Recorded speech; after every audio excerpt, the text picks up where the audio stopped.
This is Markin Out. Pro Wrestling Talk by Pro Wrestling fans. We marking out, y'all. Follow on Twitter. Pro Wrestling Talk by Pro Wrestling fans. We marking out, y'all. Marking Out. Pro Wrestling Talk by Pro Wrestling fans. We marking out, y'all. Brennan likes fisting. Pro Wrestling Talk by Pro Wrestling fans. We marking out, y'all. We're marking out. Pro Wrestling Talk by Pro Wrestling fans. Welcome to Markin Out. Pro Wrestling Talk by Pro Wrestling fans. This is episode 693. Make sure that you check us out at markinout.com. Make sure you buy a t-shirt, prowrestlingtees.com/markinout. Make sure you check us out on Twitter at markinout, on Instagram at markinout11, on TikTok markinout11, and all over social media platforms. Give us a follow. TikTok is just marking out. Oh, TikTok is just marking out. Give us a like over on Facebook. Make sure that you're subscribed and downloading over on Spotify, Apple Podcasts, and wherever else you're listening to podcasts. My name is Dave the Rave, and you can check me out at DavidPTDPT over on all social media platforms. Check out Chris Sweendog and CM Sweeney85, and also the BTTG161. BTTG161, not the, just in case you go searching for the in front of the BTTG161. There is only one. And let me introduce him to you. Brandon, how are you? I'm doing awesome as always. How about yourself? Fantastic. How was your week? It was good. I went to Fogo on Friday. Oh, thanks for the invite. You were working. Uh-huh. I got dessert there for the first time ever. For my birthday. For the first time in forever. And I never knew until recently that they give you a free dessert on your birthday. I've been there for my birthday before. Really? Yeah. That's interesting.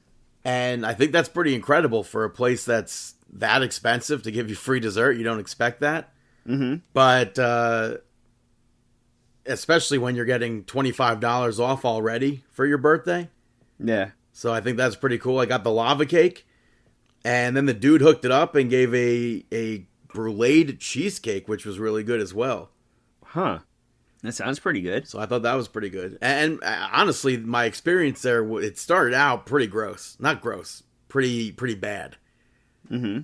Because there were big tables there, and all the meats were going to them instead of me. Oh, well. That was super annoying. But eventually, that is not cool. Yeah, and then eventually they see me sitting there doing nothing. They're like, "Oh, are you good?" I'm like, "No, I didn't get any meat." So you're like, actually, no, I am hungry. Yes. Well, I don't know if I would say I was hungry. I was kind of full at that point, but that was the beginning of my meal. I'm already full, but yeah. So the ending, I thought, became better, and I appreciated getting that free birthday dessert. Also got a free cake from Nothing But Cake for my birthday. I got the strawberries and cream one. It was decent. Went to AMC movie theaters, got my free large popcorn. Nice, walked there you out. go. The dude said, "Enjoy your movie." I was like, "Thanks," but I went home and watched the movie instead. But and then I went to my aunt and uncle for Mother's Day, and I had Carvel there for my birthday. And I had Carvel cone later on. That was free for my birthday later on in the week. And also got my free slice of cheesecake. It was not a cheesecake. I got the Linda's fudge cake from Cheesecake Factory. So I definitely cleaned up on my birthday. Hey, that's what it's all about. Just trying to clean up as much as you can on the birthday. Yeah. And I still have And that more. you definitely did. I have more birthday things that I don't know if I'll get to use. Hopefully I will. I know I have a free cookie from Crumble. I have a free cookie from Subway that I tried to get, and the app literally wasn't letting me do it, and the staff had no idea what I was even talking about, so that was wonderful. But how was your week? My week was actually fantastic. Thank you so much for asking. Yeah, it was a good week. I have to ask. It says right here in the notes, ask Dave about his week. Well, I appreciate you not breaking away from the notes or anything like that. You know, soon it's going to be my birthday as well. So that's going to be fun. Actually going to be going to Baltimore for that weekend of Memorial Day. That sucks. So, no, it's going to be great. I'm looking forward to it. Baltimore sucks. All right. Yeah. Gotta make the most out of it. You got to see the harbor. So, yeah, gonna go to the harbor and stuff like that. But let's get on to it and talk about, we could say it officially, pro wrestling talk. And talk about some Monday Night Raw. Yeah, Monday Night Raw kicked off with Drew McIntyre walking straight from the parking lot to the Arena Bowl. Some people here, I don't know if you saw this, some people claim they might have seen Uncle Howdy in the crowd. No. Yeah, right by the entrance. It was on the production side in the darkness. There's a shadowy figure. I don't know if it was probably like maybe it was a fan? No, it was by where the WWE production stuff is. Right to the left of the entranceway. I think it was a fan. Dude, they had Uncle Howdy went live on Twitch today. That was a freaky thing. That was a very freaky thing. Wasn't that the psychologist that got, like, abducted? I don't know if that was the same person portraying the character that the Fiend abducted and that everyone else had stuff with, but people seem to think that it is. And they had sessions with her today on Twitch. Obviously, it was one-sided for the most part, but what they're putting into that character is wild. So it wouldn't surprise me if Uncle Howdy was actually in the crowd, or not even the crowd, whatever by the entranceway. But McIntyre opens the show. He went off about CM Punk and how the fans take CM Punk back every single time. Guilty. Yeah, honestly. Sorry. I'm sorry, Drew. Yeah, I'm sorry, CM Drew. Punk. I didn't want to, Drew. I knew it was going to happen. I knew once his theme song hit, I was going to mark out. And then at some point after 3 matches, it was going to run its course. But he hasn't gotten up to 3 matches yet. You know, I'm sorry, Drew. CM Punk in AEW, it was awesome. And then it wasn't. And he became insufferable. And then all that stuff went down with him. And obviously he eventually left WWE. And I was still annoyed at CM Punk with everything. And I think he's turned everything around. On TV, at least. I don't know how it is. I mean, even backstage, you see people are like, I have nothing bad to say about CM Punk. Yeah, it seems like things have changed around with CM Punk. Either he has matured. Well, I think that or he was working in a toxic work environment with children. Yeah, that too. You know, I definitely think he's had wrongs, though. 100%. You know, so I definitely think that there was maturity there that took place. But he eventually got interrupted by Damian Priest, and Priest told Drew McIntyre to stop blaming other people for his failures. And he ran through that timeline of Drew McIntyre, the Money in the Bank cash-in, and Drew winning the WrestleMania match and everything, and basically laying it out there like you went wrong here, here, here, and here. But Damian Priest eventually gave Drew McIntyre a title shot. I don't know if that was announced as to where it's taking place. I don't think that they did. I don't think they did announce. After that, we saw the first match of Monday Night Raw. We saw Io Sky pick up the victory over Shayna Baszler to advance in the Queen of the Ring. Shayna Baszler attacked Io before the match. I like that commentary mentioned Stardom here. They faced off in Stardom prior to WWE. And honestly, I just wish this match was longer because I really enjoyed this. Yeah, I thought they did a really great job. And I'm happy that Io was able to pick up the victory to advance in this, though. I think that was writing on the wall there. Yeah. And then we saw Chad Gable run Maxine down for losing her match over the weekend. Shayna Baszler picked up the victory over her to advance in the tournament after Zelina Vega wasn't cleared to be in it, I believe. And then Chad Gable spoke to Adam Pearce, and he got Otis and Akira Tozawa matches on Monday Night Raw. And at first he was like, Otis, you're going to be facing Bronson Reed. And he goes, wait a minute. I want the most damage done to Sami Zayn. You're going to be facing Sami Zayn. And Tozawa will be facing Bronson Reed. And we saw Ivy Nile ask Maxine why she didn't tell Ivy about her match. She could have helped her with the Queen of the Ring match. And she said Chad Gable doesn't want her going out, basically outside of the camp anymore. I think that I kind of feel like everybody's going to fall into line with Chad Gable as kind of a swerve. Instead of having somebody fall off and not get in line with him, I kind of feel like it's going to happen where everybody just follows along. Well, it kind of is happening. Later on, we saw Bronson Reed obviously beat Tozawa. Tozawa had very little offense here, but obviously there's no way that Tozawa's winning this.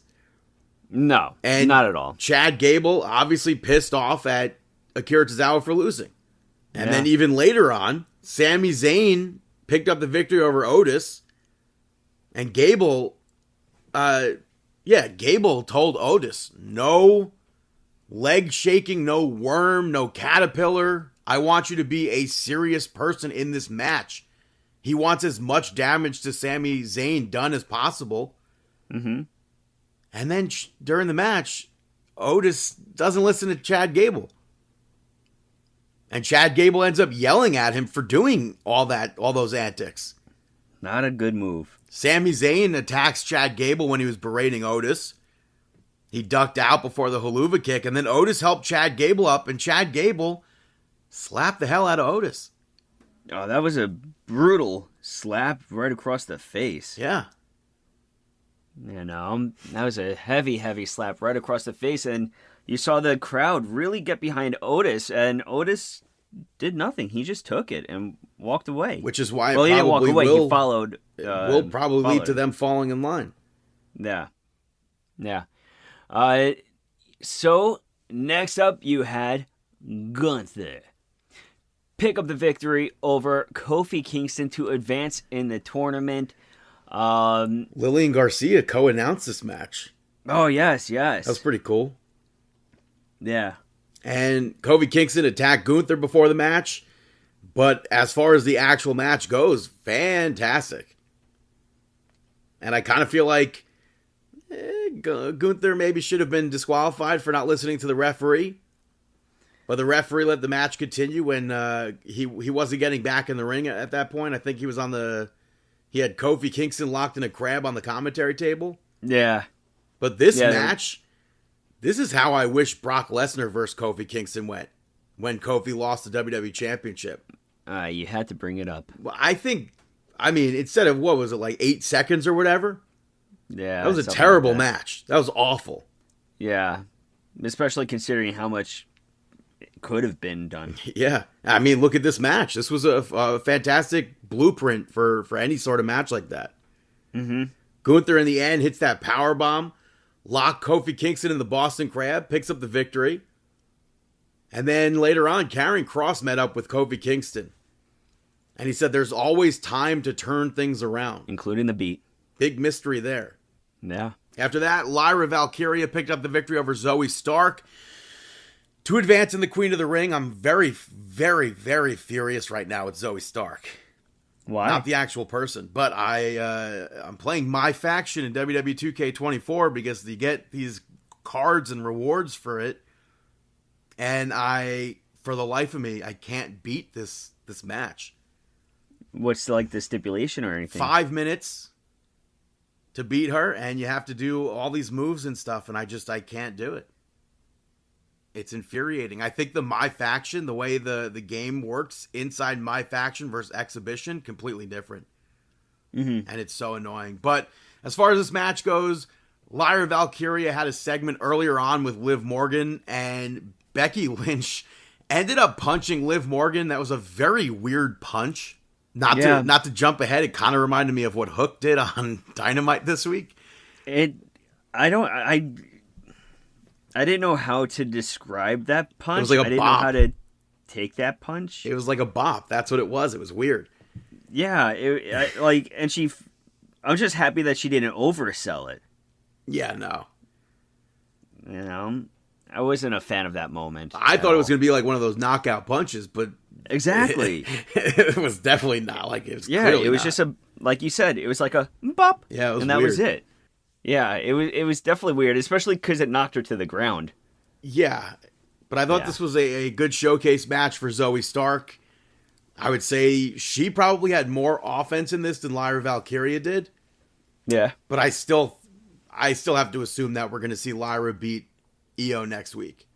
Okay. And I liked that after Io's match, when she won, she spoke Japanese in her promo. And then after Lyra Valkyria's match and she won, she got to speak Gaelic. And I think that was pretty cool. Yeah, I agree. And then later on, we saw Becky Lynch pick up the victory over Dakota Kai via disqualification. We saw Io Sky and Kairi Sane both get involved here. Asuka is unfortunately out with an injury. She is out with a knee injury, I believe. Yeah. But I thought Becky Lynch and Dakota Kai had a good match. I liked, which is rare for me to like, that pin reversal spot. Because normally like the pin gimmick doesn't work for me. This pin reversal led to the disarm her. And I liked that spot, but that's when Damage Control jumped Becky Lynch. Lyra Valkyria made the save, and then Liv Morgan showed up from behind and attacked Becky Lynch. Yeah, and before she was able to get attacked herself, she bailed. This match reminded me how much I did enjoy Dakota Kai. For sure. Yeah, I have no complaints about that match. Yeah.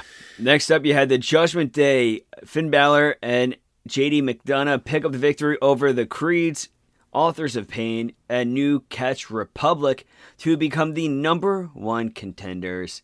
So they just lost the championships. Now they're number one contenders again. It makes sense, but I guess version of them though. That's true. It is a different version of them. That's very true. Also, earlier in the night they had Miz and R-Truth in the office with Adam Pearce. Kiana James was in that segment.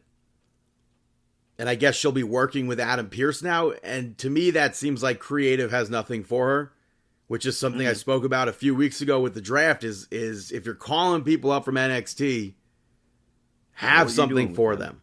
Yeah. This could be something for her, but right now she's going to be like I don't want to say she's an assistant, but it seems like she's an assistant to the general manager. Mm-hmm. She should be wrestling in the division.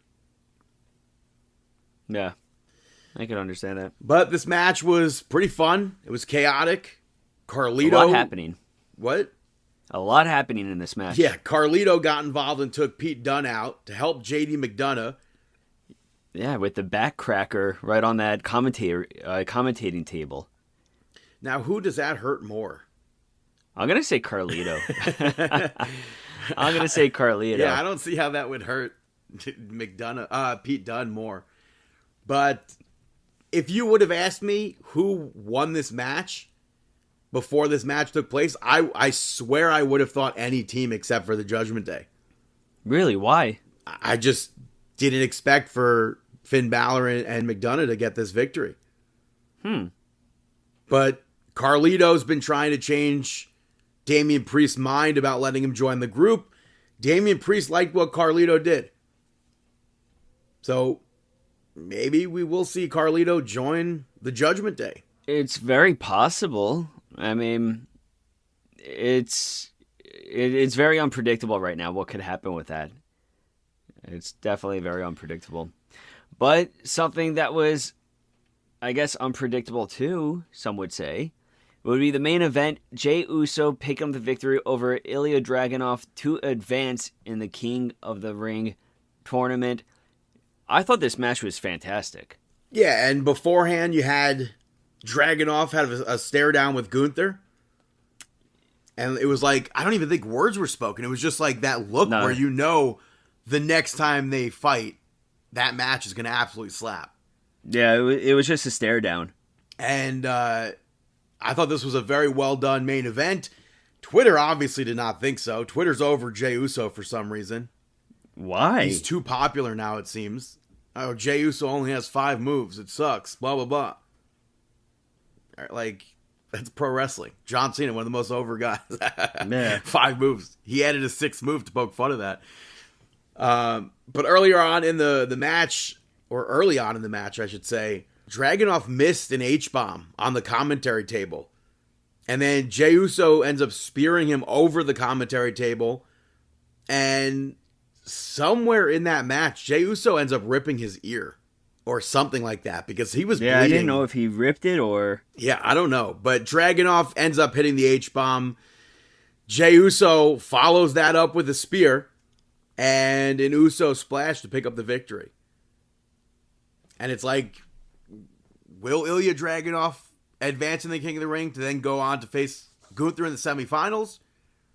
Or will we see Jey Uso Tama Tonga finals? So that's where I was torn.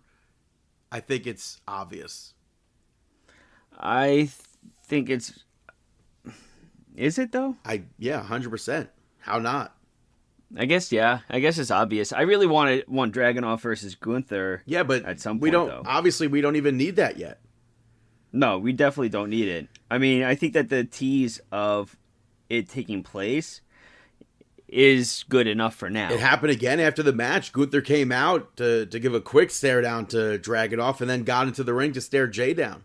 Yeah. Yeah. Moving on to NXT. It opened with Noam Dar laid out. Had me thinking that he did it himself. Trick Williams and Javon were blamed for it. But I still think it was Noam Dar that staged it. The good old staging. First match of NXT took place was Sol Ruca picking up the victory over Izzy Dame to move on to that North American ladder match, North American Championship ladder match. I liked that Kiana James was part of this segment, though, before the match, to kind of pump Izzy Dame up, give her a little pep talk, and say, I'll run stuff on Monday Night Raw, you run it here on NXT. Yeah. Sol Ruca, obviously, she's got some flashy moves here. I think Izzy Dame, though, controlled the majority of this match. Yeah, I think that Sol Ruca, I like how her finish came out of nowhere, too. Yeah, she hit that Soul Snatcher in the end with her, I guess, a new version, perhaps. Her legs were up on Izzy Dame's shoulders, and she flipped off of them and hit the move. Yeah, it was a sick transition to it. Yeah, I mean, picture a Soul Snatcher off the ladder. Yeah. Should be fun. Oh, yeah. Next up, you had OTM pick up the victory over Bladed and Nofi. Bit chaotic. Yeah, a lot taking place. I liked Idris Inofi and Malik Blade reversing everything, though. But Jada Parker got involved, which had Brindley attack her, and then the two teams separated them. They end up brawling again, which was broken up by officials. Inofi's boot came undone, so he wasn't able to function properly because of that, and that's what led to the end of the match. Obviously, they're playing off of like the whole stipulation. What am I thinking of? I can't think of the word right now. Superstition? Superstition, yeah. Stevie Wonder over here, yeah. Yeah, so I think they're working off of that. Obviously, the mirror was broken the other week as well. This just goes to bad luck where his shoe came undone and his boot came undone. He couldn't work. But I enjoyed that match. After that, we saw Lash Legend pick up the victory over Ivy Nile to move on to that North American Championship ladder match. This was more so the speed of Ivy Nile versus the power of Lash Legend. Not to count out the power of Ivy Nile, though, because we did see some of that in this match, but I just felt like it was more speed versus power. Yeah, I definitely see that too with the speed versus power aspect. I mean, we've spoken about it before with Legend is definitely that powerhouse within the division, and it was good to see Ivy Nile back down there for this. Jakara, though, held on to Ivy's leg when she went. She had Lash Legend locked in that Dragon Sleeper, and she turned all her attention to Jakara Jackson. And when she turned around, Lash Legend got that victory. Lash Legend popped me, though. She came out with the WCW jacket. I thought that was interesting and pretty cool. That's true. So Lash Legend gets the win there. Javon Evans gets the victory over Oro Mensah after that. I think they had a really good match with a lot of back and forth here. Yeah, I agree. And I was surprised that, actually, no, come to think about it, it makes sense. Javon Evans coming in pretty recently, you know? yeah, He had to pick up the victory. but Jakara distracted the referee, and Lash grabbed a chair, and Trick Williams came out. She drops the chair, and Evans was able to take over and get the victory off of that. Yeah. After that, we saw Wes Lee came out and spoke about missing his time in the ring when he was injured, but he was focused on returning and got back in half the time he was supposed to get back. And Obafemi interrupted, and he said he's impressed with Wes Lee, and he told Wes Lee to prove it. Prove to me you deserve a title shot. Ivar then interrupted, and he brought up how he went through the same thing that Wes Lee did. Same surgeon. And when he came back, he fought for everything that he's got to get where he is or whatever. Which is very true. And he said he knows that Wesley's not afraid to do the same thing. Then Josh Briggs came out. He also wants a title shot. And Wesley was like, hell, we'll just do a fatal four-way. And Obafemi's like, absolutely not. Or not really absolutely not. He just said no. You Which three I think fight is for it. appropriate. Like, I think it's about time a champion says no to stuff like that. Yeah, and he told them to fight it out, and we'll get a winner out of that. And the winner will face him for the championship. Yeah. Next up, you had the OC pick up the victory over Ridge Holland and Riley Osborne. I don't know what happening with the OC. Just like how we were talking about people coming up to the main roster, I feel like I need to know the direction of the OC down on NXT right now. Well, they're still playing like, oh, we hate main roster people, it seems. Mm-hmm. So, yeah. but they challenged Ridge Holland to find a partner to fight them. Ridge planned on going in this alone, and then Andre Chase showed up and said that he thinks Riley should step up and do it.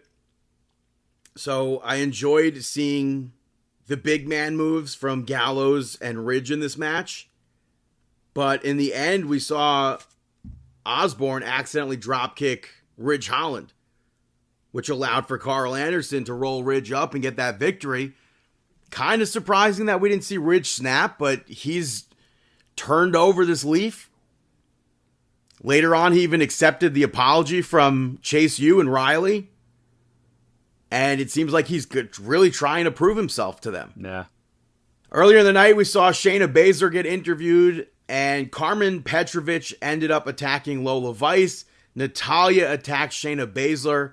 It was broken up. Someone who I don't know, she's been on Level Up, Carly Bright, asked Ava for a match. She was one of the people that broke it up, I guess. And she wants a match against Lola Vice. And she apparently placed 13th in the Combine. And because of that, Ava was like, you were impressive. You were even faster than Tatum Paxley. Tatum in Ava's office, popping up out of nowhere. And she said, because you were impressive, I'll grant you this match. And they aired a video package for her. But Lola Vice was obviously getting the victory. Yeah, I think Lola Vice, it was pretty obvious about the victory. But welcome to NXT, Carly Bright. She kept getting the better of Lola Vice, though. That's true. Because Lola Vice was taking her sweet time with stuff. But like I said, she was definitely not going to win. I thought this was a good first TV match for her, though. Yeah, I think so, too. And it led to Natty and Carmen Petrovich coming out afterwards to chase Lola Vice and Shayna Baszler off. And it sets up a tag team match for next week's episode of NXT. Yes, totally forgot about that part. But next up, you had D'Angelo pick up the victory over Charlie Dempsey to become the new Heritage Cup champion. What's your take about that? Because I kind of feel I want to see Tony D'Angelo with a larger title. I don't mind him winning that. Mm-hmm. Ava, by the way, fined the D'Angelos $20,000 for what they did last week. And she asked them, where is Damon Kemp and where is Miles Bourne? Tony doesn't know. And then later on, Charlie Dempsey said that he actually spoke to them. He knows where they are. I think he said they were on their way. So I thought that was interesting. But Tony D'Angelo got the first pin in round 1, which is kind of surprising. I like the unique sort of pin attempts that they had in round 3. But Charlie Dempsey ends up tying it up with the German suplex. Tony all but had it won in round 4. But Charlie Dempsey was saved by the bell there. During round 5, that's when we saw No Quarter Catch Crew run out. Brawl with the D'Angelo family. Tony got distracted with them. And it allowed for Charlie Dempsey to take over a bit. But somehow Tony D'Angelo came back and got that victory. And I was not expecting that. He's the first champion now to not be from NXT UK to hold that cup. So I think that's an interesting thing. Prior to that, it's been like Nathan Fraser, Noam Dar, Mark Coffey, Tyler Bate. And also A-Kid was the first. Yeah. I'll see where this leads to. I feel like Charlie Dempsey should have had a bigger run with that. But I don't know where that's leading to. After that match ended, though, they cut backstage and Ivar, Wes Lee, and Josh Briggs were all taken out. And the camera panned up. It was Gallus. Gallus returned. I'm happy they were back. Wasn't expecting to see them. Mark, by the way, buzzed head. That was unexpected. So where Gallus is going next, we'll also find out. Yeah, it looks like we may have maybe Coffee goes after D'Angelo. The next episode of NXT, I believe, is taped, but I don't know what happens on it yet. I just know that it was announced that Ivar is injured. He was replaced in the Speed tournament by Apollo Crews. So I don't know if it takes place during the NXT match. If there is an NXT match next week, I feel like we would have heard that happened, but I'm not sure. Yeah. Very unfortunate. Hopefully he's back soon. But that's NXT. Moving over to SmackDown. It opened up with Bianca Belair picking up the victory over Tiffany Stratton to advance in the Queen of the Ring tournament. I thought this was a very good match. I liked the ponytail spot where Bianca Belair was able to pull Tiffany Stratton into the ring post. And then Tiffany Stratton was able to turn that around and use the ponytail to knock Bianca Belair off of the rope or whatever, and then get her knee stuck in the ring rope. And then from that spot, Tiffany Stratton worked Bianca Belair's knee for the rest of that match. Tiffany Stratton at one point grabbed the ring apron, which I didn't know, or the ring skirt, I should say, not the ring apron. I didn't know that was something you couldn't do. I must have seen that prior, but the referee was counting that, and when the ref was distracted with that, Tiffany Stratton ends up poking Bianca Belair in the eyes. Bianca Belair had a comeback when Tiffany Stratton went for that moonsault, pushed her big time off that top rope. That was a good spot, and then she hit the KOD to pick up the victory, and I kind of feel like Tiffany Stratton should have won this match, but it was a good match, like I said. Later on, Nia Jax picked up the victory over Jade Cargill via disqualification to advance in that tournament. So everybody thought we were going to be seeing Jade Cargill versus Bianca Belair next week. Myself included, I didn't know how you could possibly have Jade Cargill lose here. And I still had hopes that Lyra Valkyria would be going on to win the whole tournament. But Nia Jax was interviewed beforehand, and she said that she's going to be Queen of the Ring, and Jade Cargill will not be winning that match. Jade's daughter was front row for this, so I think that added to this match. But they brawled ringside. And Jade Cargill, she ate a chair shot from Nia Jax. The referee didn't call it because Jade, I guess, was supposed to catch the chair. But then Jade Cargill used the chair and got DQ'd. So, kind of stupid for her to have done that, but it also protects Jade Cargill without actually losing the tournament, without eating a pin or a submission. And then they brawled. It was broken up, and then they brawled some more, which was broken up. And I don't have any complaints about Jade Cargill not going further in that tournament. We saw Tama Tonga pick up the victory over LA Knight to advance. LA Knight had a stare down really quick with Logan Paul backstage, so maybe that plants seeds for SummerSlam or something. He also spoke with Carmelo Hayes during an interview. LA Knight was incredibly over, though. As was Roman Reigns. Fans chanting they want Roman. We saw in the match Solo Sikoa and Tonga Loa get involved, which distracted LA Knight a little bit. He did end up taking over, but when he went for that BFT, Tonga Loa saved Tama Tonga. And when he got back into the ring, LA Knight got hit with Tama Tonga's finisher, and they picked up the victory. And Tama Tonga advanced. After that, Carmelo Hayes made fun of LA Knight for losing, to which LA Knight ended up slapping Carmelo Hayes. Then we move on to the contract signing between Cody Rhodes and Logan Paul. Cody Rhodes brought up how War Games took place on this day 32 years ago. And he said, obviously, Logan Paul doesn't know that because he's just a tourist. He's not a fan. And Cody Rhodes is a fan.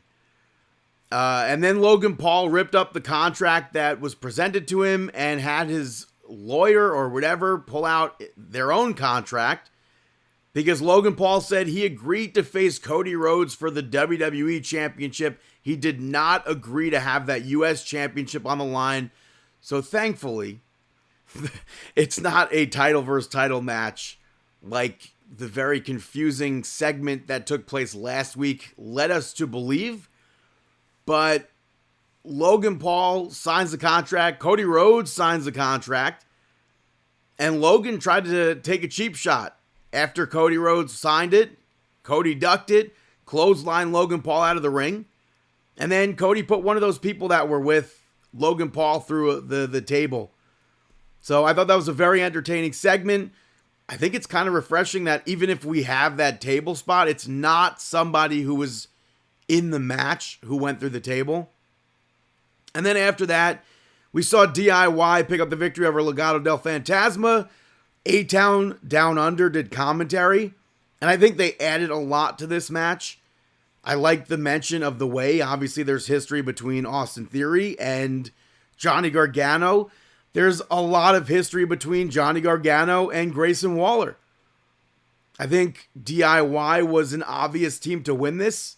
But Santos Escobar got involved to distract the referee. Elektra Lopez crotched Johnny Gargano. That could have easily been that turning point, but the referee ended up kicking both of them from ringside. However, they were able to stay there and see Humberto Carrillo and Angel Garza lose after getting hit with meat in the middle. And DIY picked up the victory there.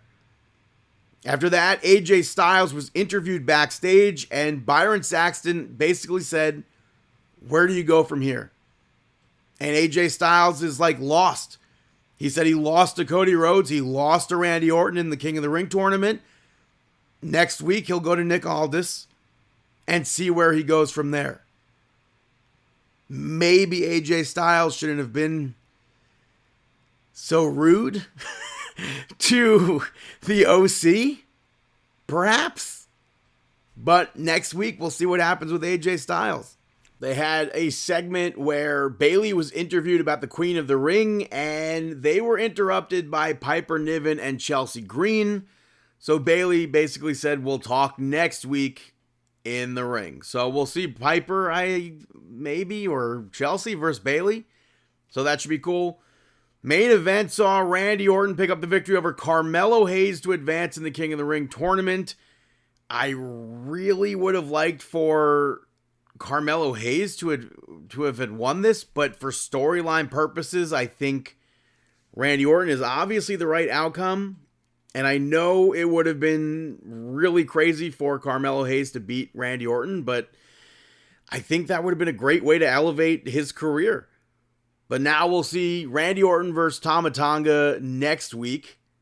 And then hopefully Jey Uso versus Tama Tonga and not Gunther versus Randy Orton. But they had a good match on SmackDown. I liked when Randy Orton did that backdrop onto the table twice. And then the crowd was chanting one more time. So he went out and did just that. I think the crowd this whole episode was fantastic. I didn't even know they were in Jacksonville. I was waiting for when Cody's segment when he was like, so Jacksonville. I didn't even realize they were in Jacksonville. I thought that was funny. And then Orton really ultimately controlled most of this match, but Carmelo Hayes did get some offense in. He worked Randy Orton's knee a bit. In the end, Randy Orton hit that RKO out of nowhere off that springboard to win. But next week, Tama Tonga gets to go into a match where Randy Orton may not be 100%. It's the same thing with Bianca Belair. They might not be 100% in their next round. And then Kathy Kelly went to interview Randy Orton afterwards. The bloodline interrupted. And Randy Orton laughed at them for trying to intimidate him. And ran down his accolades and said, you're not going to intimidate me. I'm Randy freaking Orton, basically. So I thought that was a great ending. Overall, I enjoyed this episode of SmackDown a lot. Gonna take a quick little break right now, and I'll be right back here on Markin Out. This is Aaron Sheik. You listen to the Markin Out. Welcome back, ladies and gentlemen, to Markin Out, episode 693. I don't know why Rampage was pushed to after Collision, but it happened again this week, and we're kicking off with Collision. It opened up with the Blackpool Combat Club, Bryan Danielson and Claudio Castagnoli picking up the victory over Top Flight. I thought this was a super random match, but very entertaining.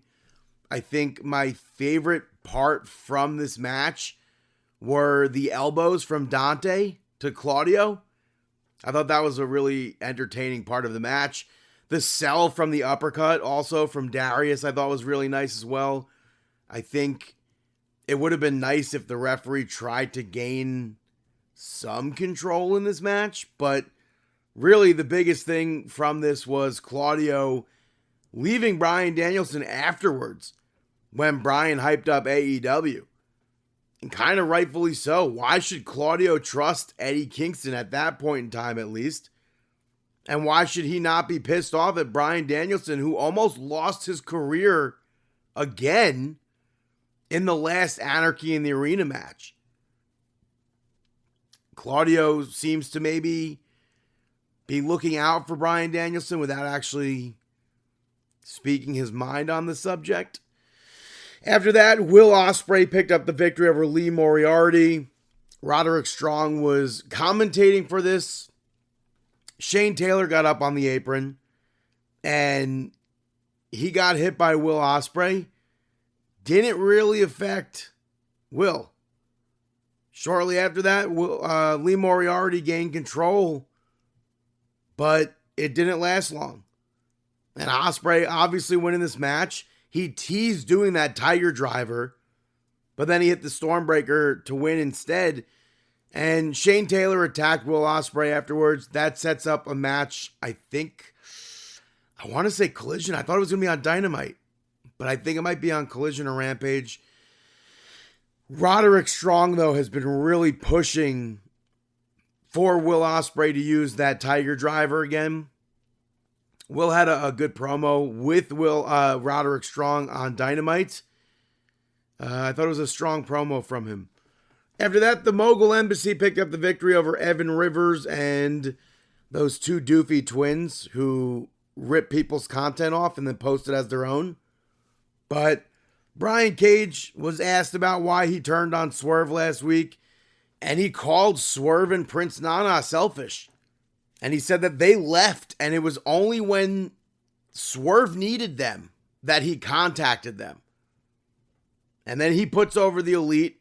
Swerve's music hit, and he attacked the Gates of Agony from behind, and then he took out Brian Cage. I think this segment kind of went way too long. It ended with Swerve hitting Toa Leona with a chair on the steps. After that, Daniel Garcia picked up the victory over Kevin Matthews. Really short match. I think Kevin Matthews is a good opponent to make smaller guys look stronger than they appear to be. He did that with Hook a few weeks ago, too. Maybe a few months at this point. I don't remember. But I think that was a decent way to use Kevin Matthews there. I think the most notable thing from this segment, though, was a fan jumping into the ring afterwards. And I don't know what goes through somebody's head when they do something like that. Something so stupid like that. He got taken out by Bryce Remsburg and security right away. So I just don't get it. How dumb can you be?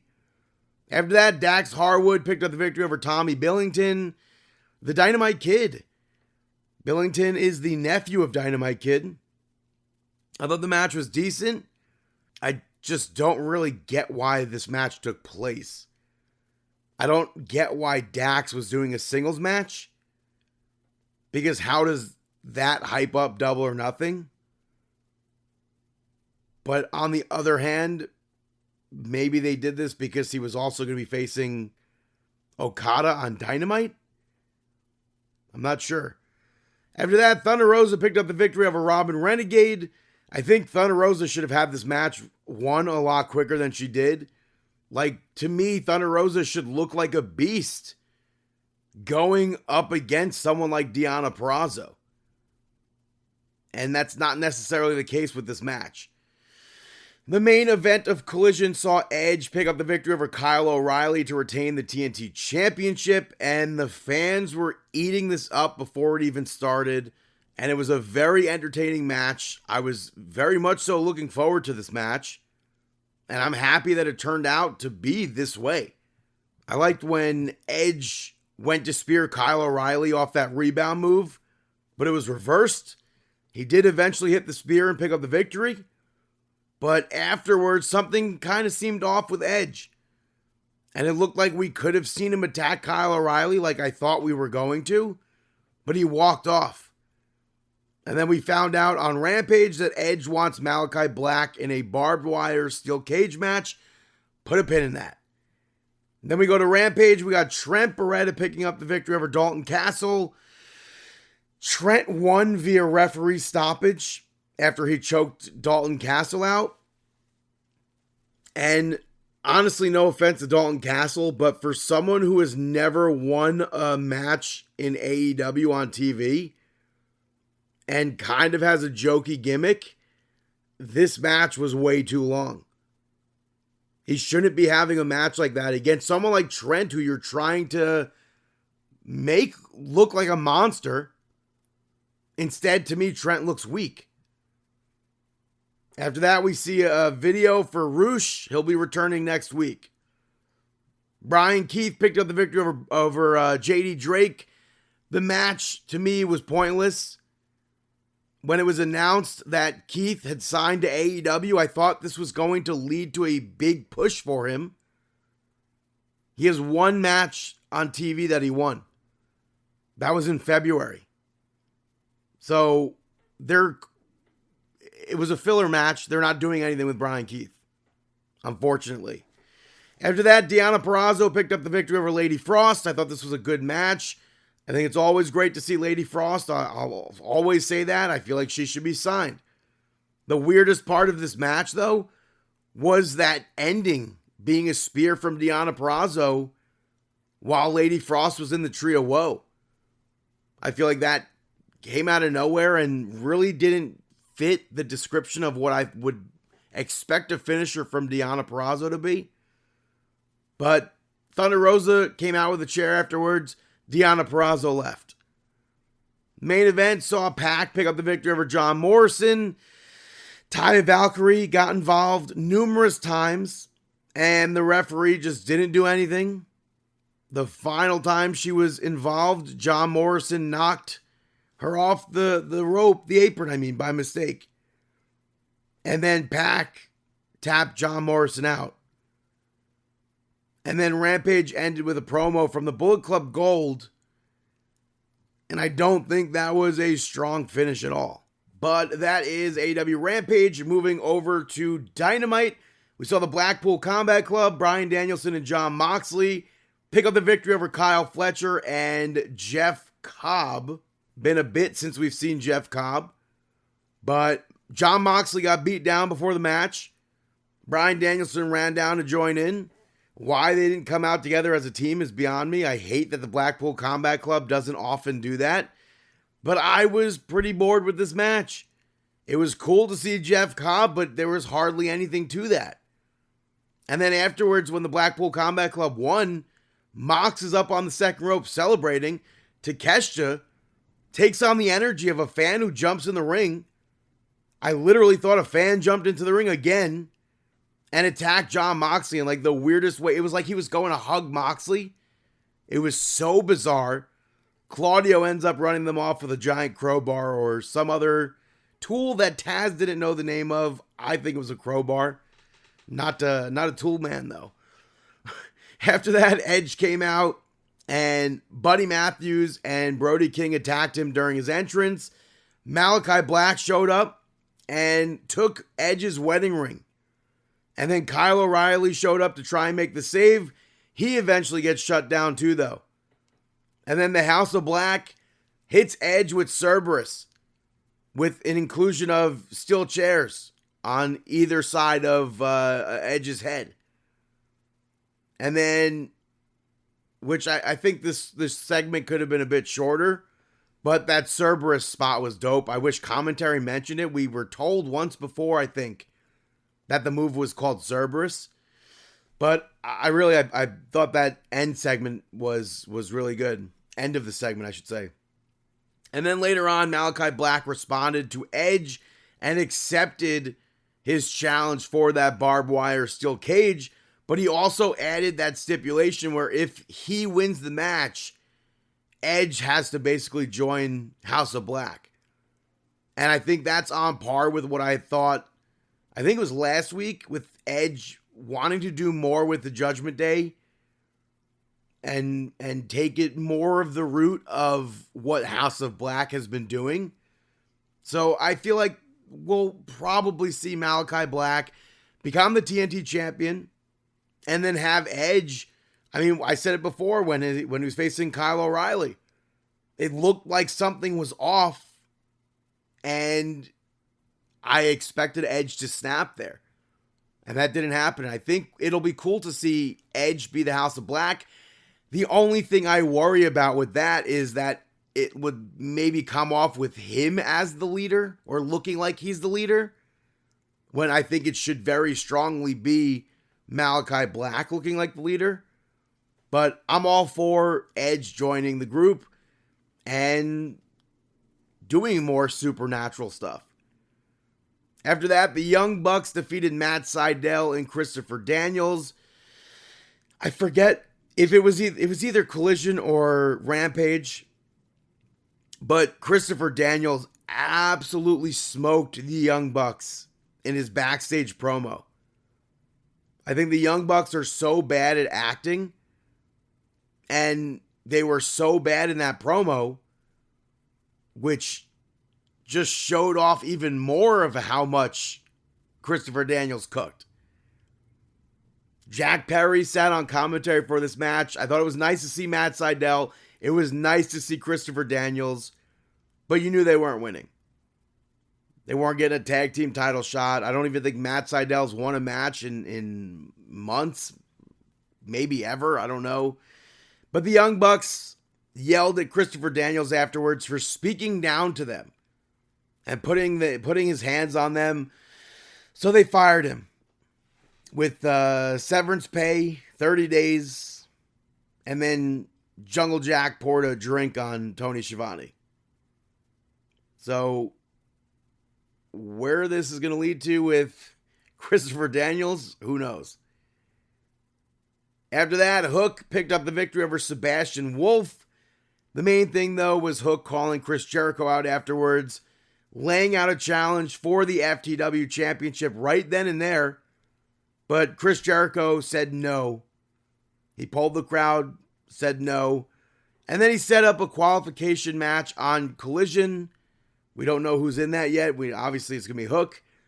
And then Hook hit the absolute weirdest, weakest microphone hit to Jericho that busted him open. And Hook went after Big Bill, but Bill's getting the better of him.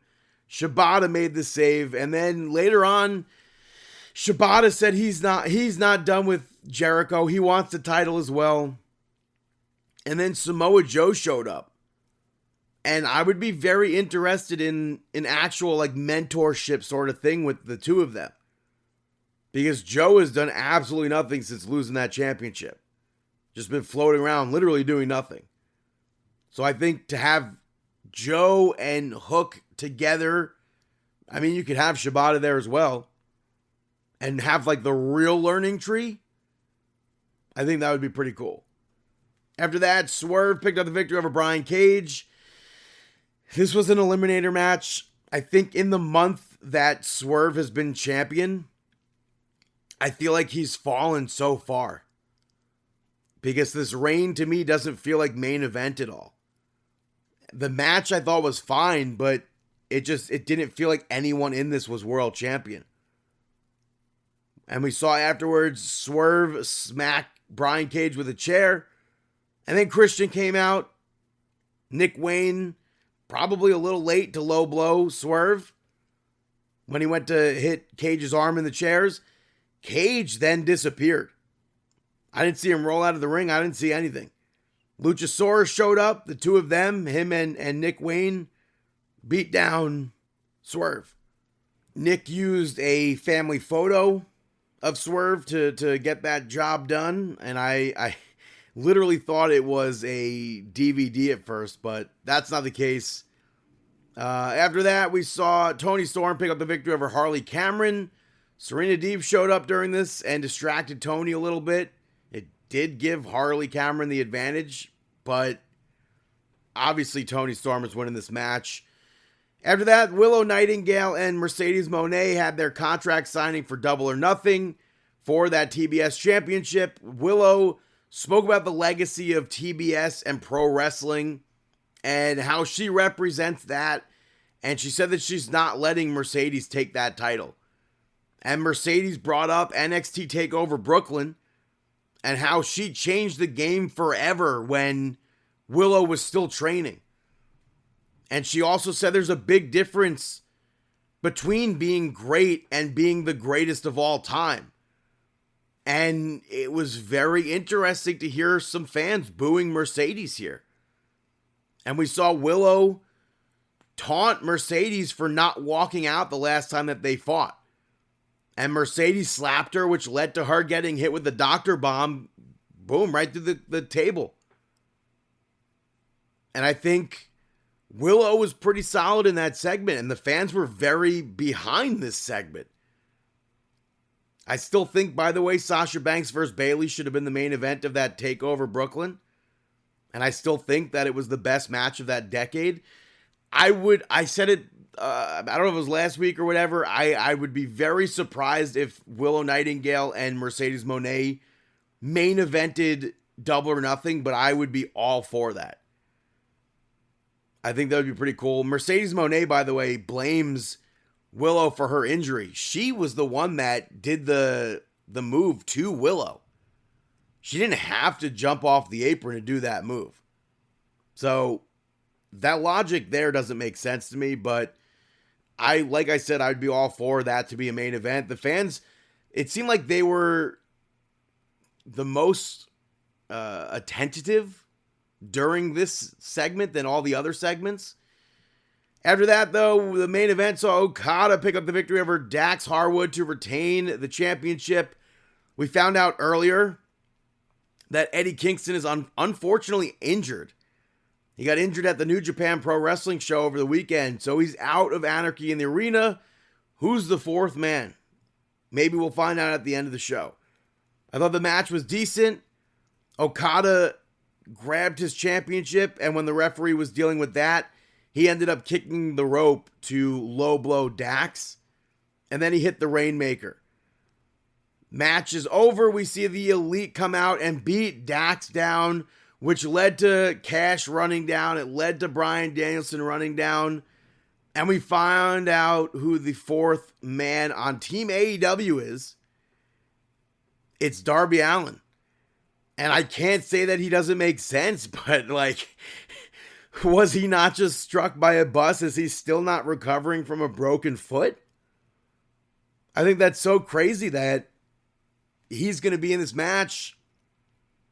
Really, to me, before Darby was even involved in this, I thought there was only 3 names that made sense to be on Team AEW here. Or not to be on Team AEW, to be facing the Elite in this specific storyline. And that would be, like I said, Kenny Omega, Hangman Adam Page. They are both obviously out, unfortunately. And then CM Punk is in WWE. Can't be in the storyline. The storyline was about CM Punk, can't be in the storyline.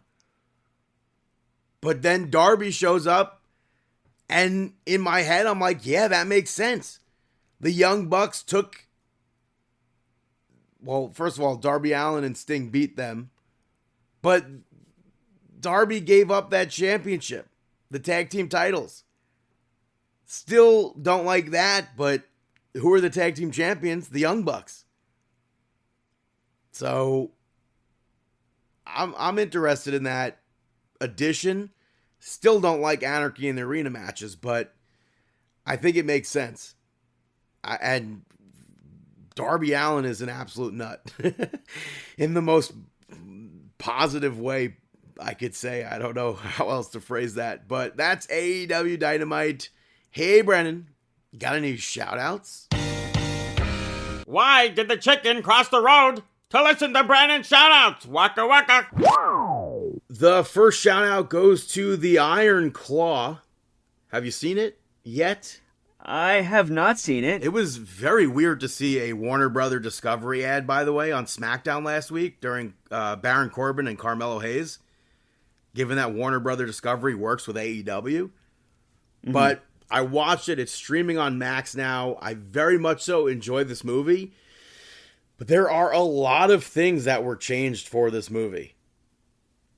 I thought it was well done, but I think wrestling fans might be too close to the actual story to know that it's not correct, and maybe that'll take them out of the film. But I think it's nice to see wrestling get that spotlight like that. Mm-hmm. And it sucks that especially after seeing Zac Efron portray Kevin Von Erich, I really think it sucks that this movie was snubbed for the Oscars. Yeah, it got a lot of Oscar-worthy buzz as well, so it is a surprise move that they weren't. Yeah, and now non-wrestling fans all over have been really enjoying it. Mm-hmm. So, I guess the movie just came out too late. They never, even though it was in the same season for the Oscars, they just don't look at movies that late or something. Oh, so maybe they can for next year? I don't think that's how it works, because it's in the Oscar season for that ceremony. That's weird. It's garbage. That's what that is. I could agree with that one. My next shout out is going to the ECW Punk pack, the DLC for WWE 2K24 that came out this week. Absolutely surreal to have Sandman back in a WWE video game. But the Dudley Boys are in that pack. Terry Funk is in that pack. And CM Punk back in a WWE video game for the first time in, I guess, a decade. So I've been enjoying this pack. It's awesome that What's the Status is able to add hair and stuff and change CM Punk's attire. So we're getting all different versions of CM Punk and the Dudley Boys as well, if you choose to download them. I like that Drew McIntyre even utilized this in his taunting of CM Punk on social media the other day too. With what? During his match, he played as CM Punk, and I guess CM Punk went for the Pepsi plunge and injured his leg. Oh. So Drew McIntyre said something about him, how him being injured on his first match or something like that. Which it's nice to have a new version of that Pepsi Plunge in there, and it's cool to hear them call it the Plunge. Obviously, they're not calling it the Pepsi Plunge, but of course, yeah. But yeah, I'm looking forward to all the other DLC packs except for that Pat McAfee one, which really pisses me off. But the next one out is next month. Headbangers are in it, so I'm pumped to finally have them in a video game. That was the first time since maybe No Mercy or so, or WrestleMania, which I forget which. So I'm definitely looking forward to them.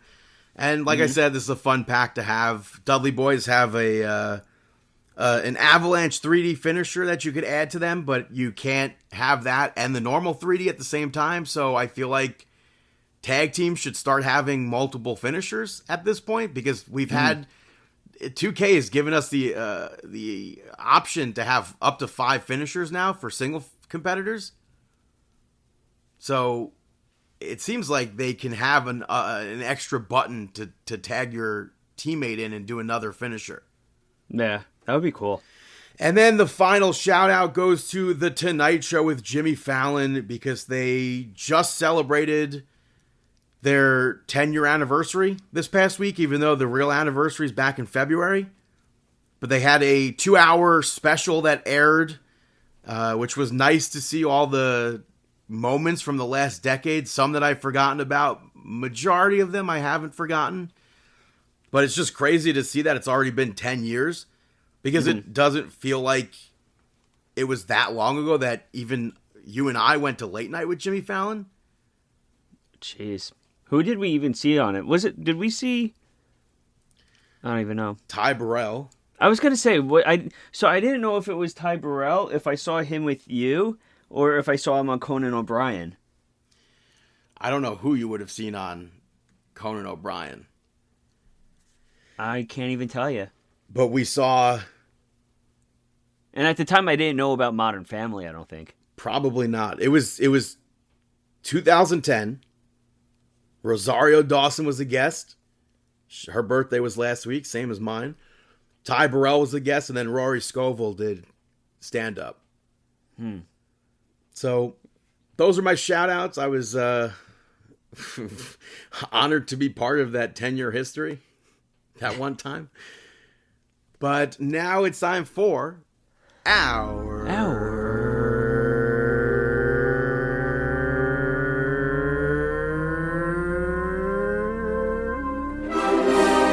Mark Out Moment of the Week.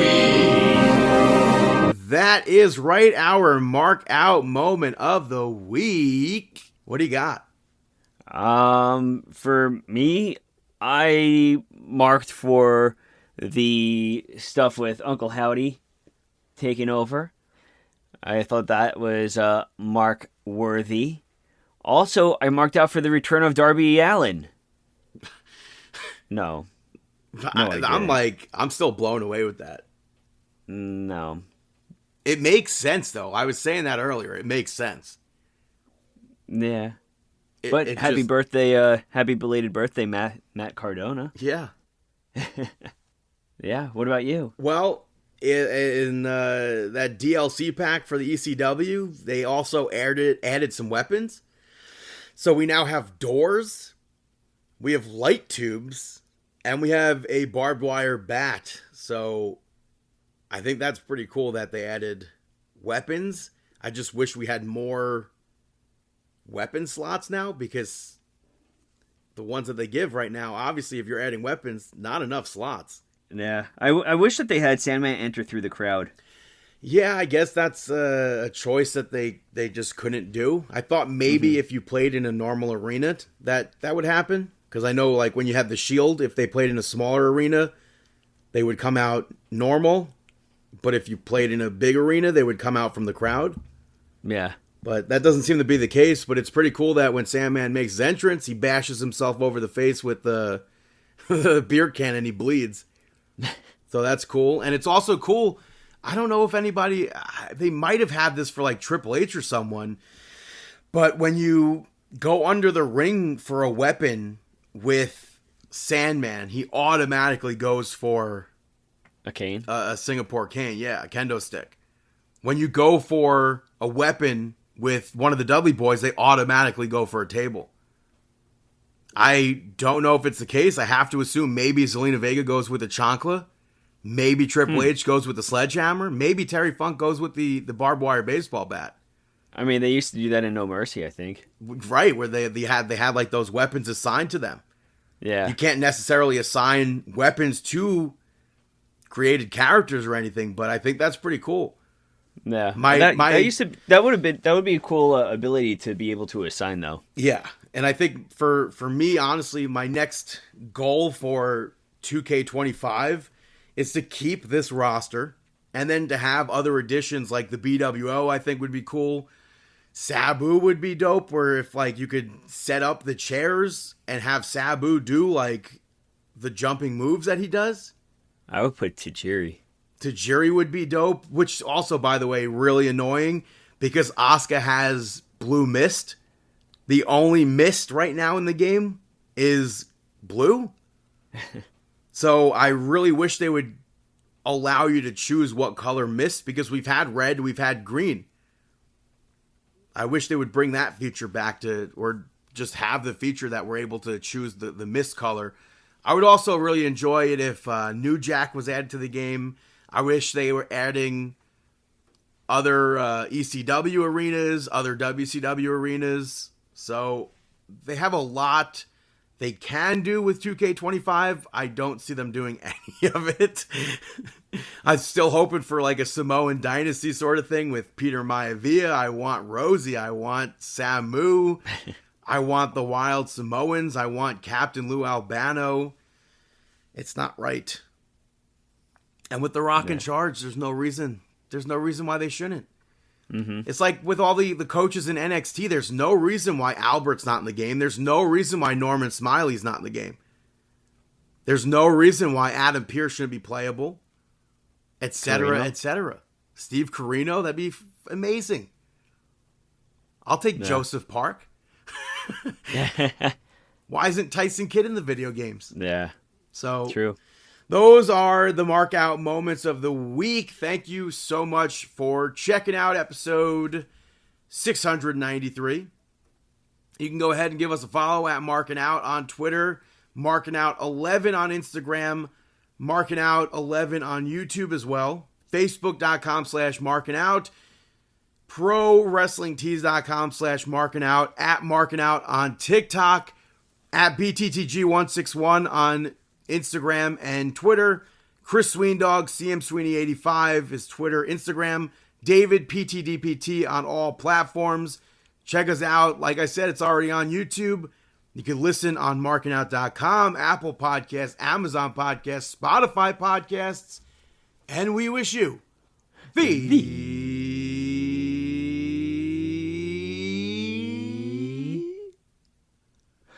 best of luck in your future endeavors.